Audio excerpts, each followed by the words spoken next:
Kipekee nimshukuru Mwenyezi Mungu, Mungu wa rehema, ambaye ametuwezesha kukutana siku hii, jioni hii, sisi kwa pamoja tukapata iftari, watu wa imani zote, imani tofauti, kwa dini tofauti. Kwa kweli ninamshukuru Mwenyezi Mungu. Nimeitikia wito huu kwa namna ya ajabu. Kwa kweli nawashukuru mno. Ujio wenu umenipa ishara kwamba kweli sisi Wanamwanga tuna upendo, tunashirikiana. Lakini kwa mchanganyiko huu hapa inatupa ishara ya wazi kwamba jamii hii ya Mwanga ina imani kubwa na serikali ya awamu ya 6 inayoongozwa na kiongozi wetu mahiri Daktari Samia Suluhu Hassan.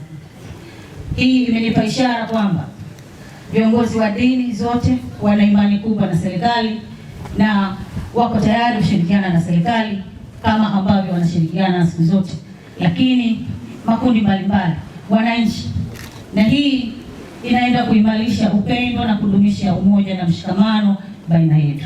Basi niombe na nisisitize umoja huu na upendo huu ukaimarike na ukaongezeke, na tusiishie tu kukutana kwenye furaha na huzuni, lakini basi umoja huu na mshikamano huu uendelee katika shughuli zetu za kimaendeleo, katika kusimamia miradi ya maendeleo na yote ambayo mazuri yatasaidia kuipeleka Mwanga yetu mbali zaidi.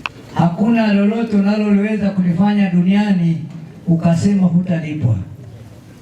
Hata likiwa dogo kiasi gani utalipwa tu. Kama utalifanya kwa siri au kwa dhahiri, Mwenyezi Mungu anajua na anakulipa. Ndugu yetu, umeweza kutukusanyisha hapa si kwa utajiri, kwa ajili ya kujenga mshikamano. Na wote unaona waliokuja hapa wamekuja kwa sababu wanakupenda.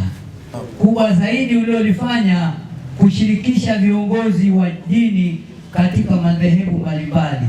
Hili umelifanya kwa kweli, nafsi yangu nimelichukua vizuri, na mimi nitanyosha mikono nimwambie Mwenyezi Mungu akulipe, kwani hal jazaul insani ila al-insanu.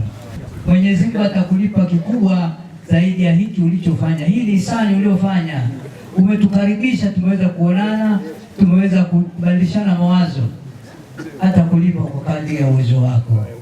Upande wa Chama cha Mapinduzi, kama tunavyoshirikiana, na hii ni katika kutekeleza ilani ya Chama cha Mapinduzi. Mojawapo ni kuweka mshikamano, upendo na amani. Unapofanya hivi, na wilaya yetu mpaka sasa hivi iko katika amani na utulivu.